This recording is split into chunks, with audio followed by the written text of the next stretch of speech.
Саламатсызбы, урматтуу көрүүчү? Биздин каналга кайрадан кош келиңиз. Бүгүнкү чыгарылышта сиздер менен билим тууралуу баарлашкым келип жатат. Себеби акыркы күндөрү кыргыздын жаштары чет өлкөгө келип билим алууну көбүрөөк каалап жатышат жана күндөн күнгө алардын саны көбөйүүдө. Ошондуктан билимге кызыккан, ошондой чет өлкөдөн билим алууну каалаган жаштарга жардам болсун деп ушул чыгарылышты сунуштап жатам. Бүгүн сиздерге Польша мамлекети Кыргызстандын жарандары үчүн кандай мүмкүнчүлүктөрдү берип жатат, ошол тууралуу айтып берейин. Анан албетте стипендия алып окууга мүмкүнчүлүк барбы, ошол тууралуу дагы кеп болот. Ошондуктан сөзсүз түрдө бул чыгарылышты аягына чейин көрүңүз жана билимге кызыккан досторуңузга, тааныштарыңызга, туугандарыңызга бөлүшүп койсоңуз абдан пайдалуу болот деп ишендирип кетмекмин. Урматтуу көрүүчү, сөздү баштаардан мурун мен сиздерге Польшадагы жогорку окуу жай тууралуу кыскача маалымат бергим келди. Кыргызстан менен Польшадагы жогорку окуу жайдын айырмачылыгы эмнеде? Эң биринчи эле айырмачылык ошол билим алуу процессинин структурасында деп айтсам жаңылышпайм. Себеби мисалы бакалавриат Кыргызстанда 4 жылга созулса, ал эми Польшада 3 жылга созулат. Кээ бир учурда мисалы инженердик кесиптер алар 3,5 жылга созулат. Ошондой эле магистратурадагы кесиптен көз каранды, кээде 1,5 жыл болсо, ал эми кээде 2 жылга созулат. Анан дагы бир жаңылык, мисалы Кыргызстан үчүн бул жаңылык PhD программалары, докторантура башкача айтканда, Кыргызстанга жаңы кирип жатат бул нерсе. Анан Кыргызстанга жаңы кирип 3 жылга созулат экен. Кыргызстанда 3 жыл экен докторантура.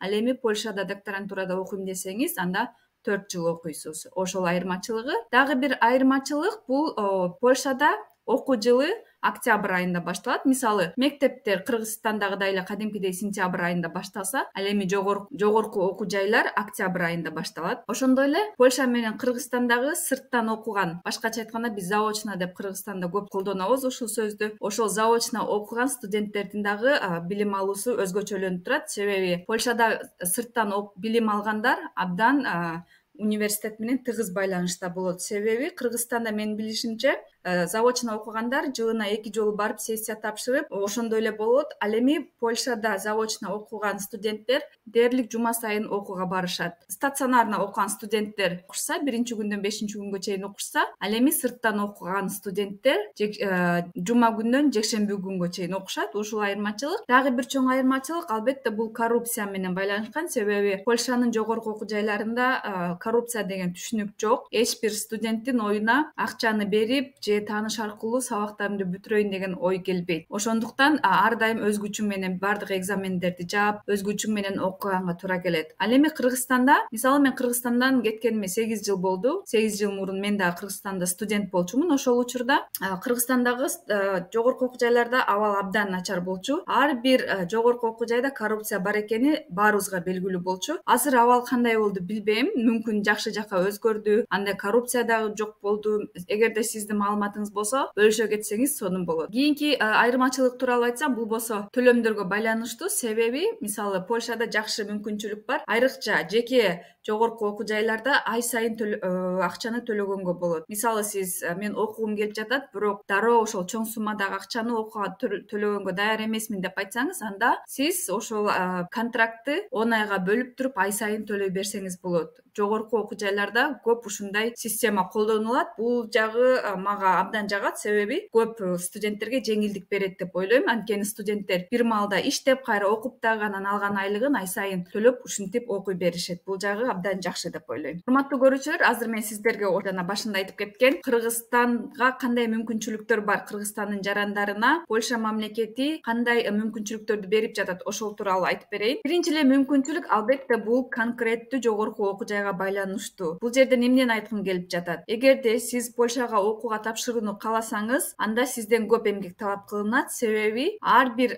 жогорку окуу жайга жазып, ошо Польшадагы университеттерге жазып, алар менен байланышып, өзүңүзгө кызыккан кесипти сурасаңыз болот. Мисалы, мен тарых кесибин окуйм дедим эле. Тарых факультетинде чет элдиктер үчүн бир льготалар барбы, же болбосо арзандатылган окуулар барбы, же мүмкүн стипендиялык программалар барбы деп кызыгып сурап көрсөңүз болот. Сөзсүз түрдө, эгерде тарыхта болбосо, башка факультеттерде, башка направленияларда болуп калышы мүмкүн. Ошондуктан бул жерден сизден чоң эмгек талап кылынат. Эгерде сиз билип 100%га ишенип мен Польшага окууга баргым келет, бул факультетти тандадым десеңиз, анда ошол өзүңүз тандаган факультет кайсы жогорку окуу жайда бар экенин баардык список кылып жазып алып, анан баарына кайрылып жазып, аларга кат жазсаңыз сөзсүз жооп берет университет. Ошентип, эгерде кат жазсаңыз жооп бербесе, чалсаңыз да болот, чалып сүйлөшүп программалар тууралуу маалымат алсаңыз болот. Бул абдан жакшы жол деп, жакшы мүмкүнчүлүк деп ойлойм. Анткени ар бир конкреттүү окуу жай жылына түрдүү программаларды ойлоп таап турушат. Анткени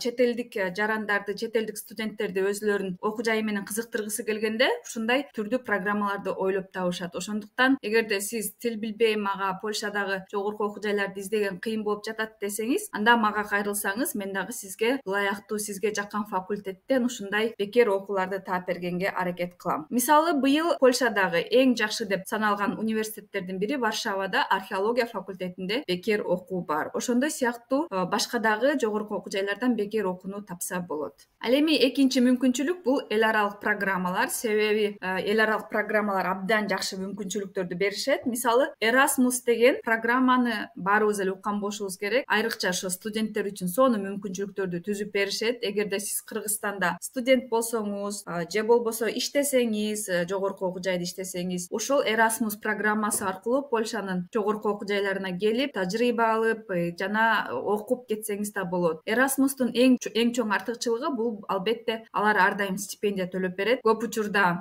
жол кирени да төлөп беришет. Албетте ал конкреттүү программадан көз каранды. Мисалы, Erasmus деген программа бар. Сиз эгерде Erasmus программасы аркылуу Польшага келип, Польшаны көрүп кетүүнү кааласаңыз, анда өзүңүз окуган жогорку окуу жайга кайрылып, алар эгерде ошол Польшадагы бир конкреттүү окуу жай менен иштешсе, келишимдери бар болсо, анда ошол окуу жайга келип, тажрыйба алып кетсеңиз болот. Менин сиздерге сунушум сөзсүз түрдө ошо Erasmus программасынан колдонуу абдан зарыл, айрыкча бакалавриатта, магистратурада окуп жүргөндө. Себеби стипендиясы дагы сонун. Анан Польшага келгенден кийин Европанын башка мамлекеттерине да саякаттап, ошондой эле башка мамлекеттерге ар кандай конференция, иш-чараларга катышканга сонун мүмкүнчүлүктөр түзүлөт.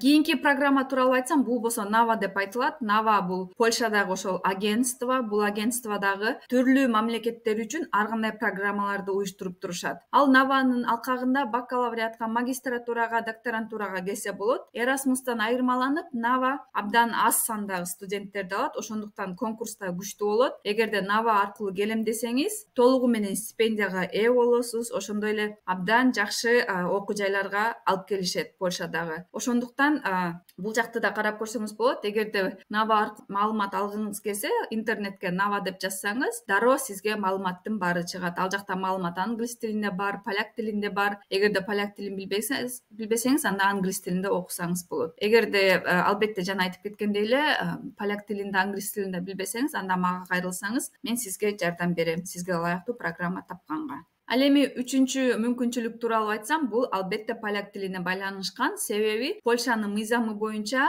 чет элдик жаран поляк тилин С1 деңгээлинде билип, мамлекеттик сертификат алса, анда Польшанын мамлекеттик жогорку окуу жайларында каалаган кесибинде бекер окуганга мүмкүнчүлүк алат. Ошондуктан мен сизге сунушум, эгерде сиз мисалы англис тилинде окугум келбейт, немис тилинде окугум келбейт десеңиз, анда мүмкүн поляк тилин жакшылап үйрөнүп, 1 жыл, 2 жыл даярданып, анан поляк тилин С1 деңгээлинде тапшырып туруп, Польшадан бекер билим алганга мүмкүнчүлүк аласыз. Себеби бекер окууга тапшыргандан кийин сонун мүмкүнчүлүктөр ачылат. Сиз анда стипендияда калсаңыз болот, ошондой эле эл аралык түрлүү программаларга катышсаңыз болот, түрдүү конференцияларга катышса болот, түрдүү стаждарга катышса болот. Кыскача айтканда, чынында абдан сонун мүмкүнчүлүктөрдү берет. Ошондуктан мүмкүн ойлонуп көрөсүз, поляк тилин жакшылап үйрөнүп, Польшада бекер окуйсуз. Ал эми төртүнчү мүмкүнчүлүк тууралуу айтсам, бул ошол Польша мамлекети уюштурган стипендиялык программалар. Мен азыр сонун программалар тууралуу айтып берем.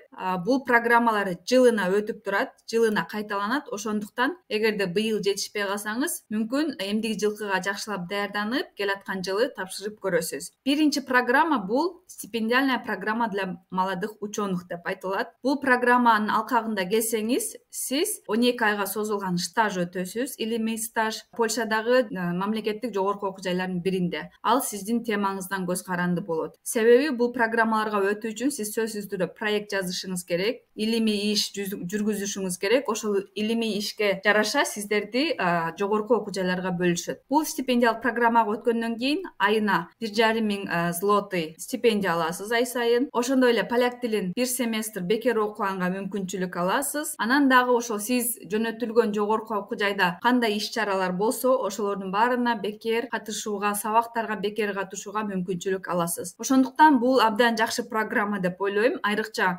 бакалавриатты жаңы бүтүп, магистратурага тапшырам же болбосо магистратураны тапшырып коюп, дагы келечекте эмне кыларымды билбей жатам деген адамдарга мүмкүн 1 жыл ойлонуп, чет жерде тажрыйба алганга жакшы мүмкүнчүлүк берет. Ошондуктан аракет кылып тапшырып көрсөңүз болот. Албетте бул эки программага тапшыруу үчүн поляк же англис тилдерин жакшы билиш керек. Же болбосо поляк тилин билбесеңиз, поляк тилин үйрөнүүгө сизде мотивация болуш керек. Экинчи программа бул болсо стипендиальная программа Лейна Киркланда деп айтылат. Бул программа 9 айга созулган. Биринчи программага окшош эле илимий стаж өтө турган программа. Бул программа эң жакшы жери стипендиясы жакшы. Айына 2,5 миң злотыйдан аласыз нетто. Андан тышкары программа сиздин учуп келгениңизди, кайра Кыргызстанга учуп кеткениңизди, ошондой эле жатакананы, коомдук транспорт, страховка ушулардын баарын программа өзү каржылайт. Сиз алган стипендияңыз бир гана тамак ашка кетет, калган акчаны чогултуп, мисалы Кыргызстанга кетиресизби же башка нерсеге жумшайсызбы, ал өзүңүздүн ишиңиз болот. Ошондуктан бул программа абдан жакшы. Эң башкысы бул программага өтүү үчүн 2 жылдык стаж керек. Мисалы Кыргызстанда бир тармакта 2 жыл иштегенден кийин ушул программага тапшырып көрсөңүз болот. Албетте бир гана стаж роль ойнобойт, ошондой эле сиз сунуштап жаткан илимий проект ошол дагы абдан маанилүү болот. Эгерде ушул программалар тууралуу толук маалымат алгыңыз келсе, интернетке жазсаңыз баардык маалымат чыгат. Эгерде жок, интернеттен издеген кыйын болуп жатат десе, анда ошондой эле мага кайрылсаңыз, мен баардыгын сиздерге кененирээк түшүндүрүп, баарын айтып берем жолдорун. Кантип тапшырса болот, ким тапшырса болот жана кандай адамдар бул программаларга өтүп кетет, ошолор тууралуу айтып берем. Урматтуу көрүүчү, эгерде 5-чи мүмкүнчүлүк тууралуу айтсам, бул PhD программалары, башкача айтканда докторантура. Себеби Польшанын жогорку окуу жайлары, айрыкча мамлекеттик жогорку окуу жайлары жыл сайын өзүнүн жарандарына жана башка чет элдик жарандарга түрдүү окууларды, программаларды сунушташат. Ал программалардын алкагында сиз 4 жыл бекер окуйсуз, стипендия аласыз жана башка дагы көптөгөн артыкчылыктарга ээ болосуз. PhD-га тапшыруу үчүн сиз конкурстан өткөнгө туура келет. Ал конкурстун алкагында проект жазыш керек жана дагы башка резюме көргөзүп, өзүңүздүн мотивационный письмо көргөзүп, өзүңүздү канчалык жакшы көрсөтсөңүз, ошончолук мүмкүнчүлүк болот. Эгерде сиз докторантурага тапшырууну кааласаңыз, анда мага кайрылсаңыз болот. Мен сизге баардык жолдорун көргөзүп айтып берем, кайсы университетте кандай направление боюнча докторантура бар экенин. Ошондуктан аракет кылып көрүңүз. Менин жеке оюмда абдан жакшы мүмкүнчүлүк, себеби